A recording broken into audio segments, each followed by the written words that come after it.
Hezký den všem. Teď jsem si tady naložil 2 takové stodolovky. Což byla asi docela divočina. Podle toho tady vypadá na těch rávkách a tak. No. Na druhou stranu, když se takhle zběžně podíváme, tak je relativně kompletní. Tady má třeba jako klaxon. Jo. Takže to je aspoň takový trošku zajímavý. Tady právě pak má jeden druhý vypínač. To je v pohodě, ale je to nějaká taky z nulkových těch, nebo je to nulka, jo, jasně. To. Je ten zadní pášť, tak jako ten aspoň drží, i nafouklý, ten vypadá relativně slušně, ten přední nevíme, jestli se podaří aspoň takhle jako něco s ním. No. Co nádrž? Pojďte to otevřít. No, jako, nevím, jestli to vidíte, ale překvapivě. Asi docela dobrý. To nádrž to mohlo i překvapit. No a tady ta druhá chudinka, tady chybí manžetky. Někde ztratila štítek. Ale jakože by to dostalo ráno bylo takhle nevypadá, protože tohle je jako rovný. A vzadu to není jako klasicky oklepaný od té fajfky. No ale jak už bývá standardem, tak tady chybí tohleto. To chybí teda skoro všem. Tady ten plech. Ale chybí tady i tady ten plast takhle před to. Jsme teda tady ty ostatní plasty tady jako jsou. No, sedlo to má taky normálně, jaký to má mít, ta druhá taky. Sedlo je mimochodem, jakože pěkný. A co je tady? No tady je pumpička. No tak to si vykradu, to si nechám. To se mi ještě nikdy nestalo, abych koupil takhle pavetu s touhletou pumpičkou. To aspoň to, no tady pro jistotu není, že ne? No tady není. Tady to. Ale jako zase ty pláště jako takový nevypadá nějak hrozně. To nějak docela jde. Je teda ten blatník tady nejvošklivější na tom. Tady ten blatník v tomhle místě, ten je teda strašný, ale jinak to jde. A nádrž opět jako docela dobrý. Jako to by nemuselo být takový možná strašný, nevím. Ale když jsme tady, tak se jdeme podívat, co tady je. Takhle za stavbičku.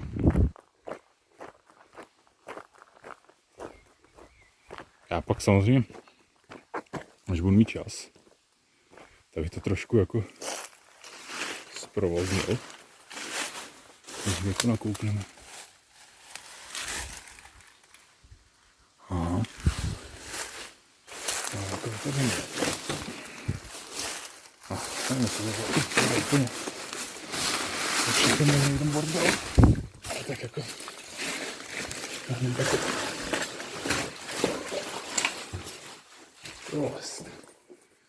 jo, to tady to prorůstá z té silnice, že jo? No. To je taková zajímavá divočina.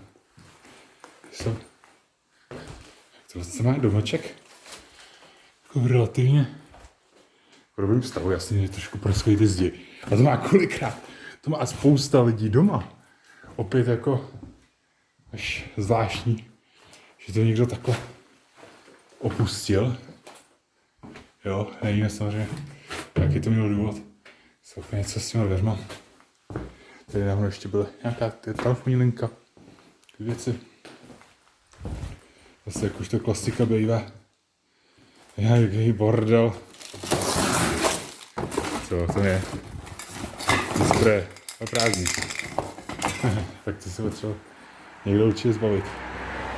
Těch sprayů, no. To zatím koleje. A ještě takhle. To.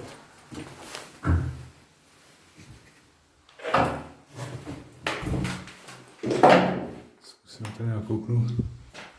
To už nic. Takže aspoň taková krátká prohlídka domečku. Tak jo. Loučím se, vezím zase zpátky a ukážeme si pak to zprovozní, jak to krásně zavrčí. No.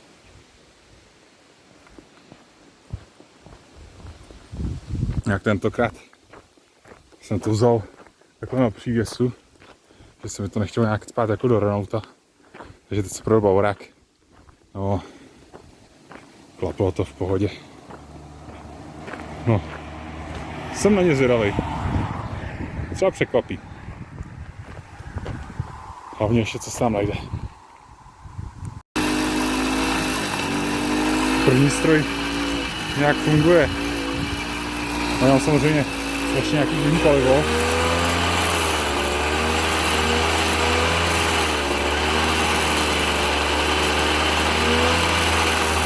Teď si musím napoukat.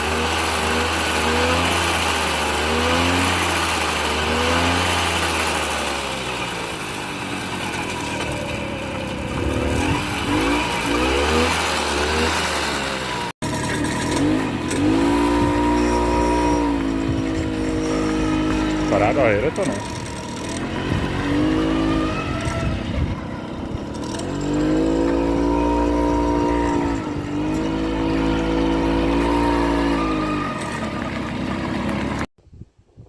Tak na té zelený je tady nalepený nějaký nesmysl. A zvláštní velmi ten tristor, třeba co je na tom tady. No vůbec se nehýbalo lanko. Bylo taky zatuhlý, takže ještě otevřu i karburátor.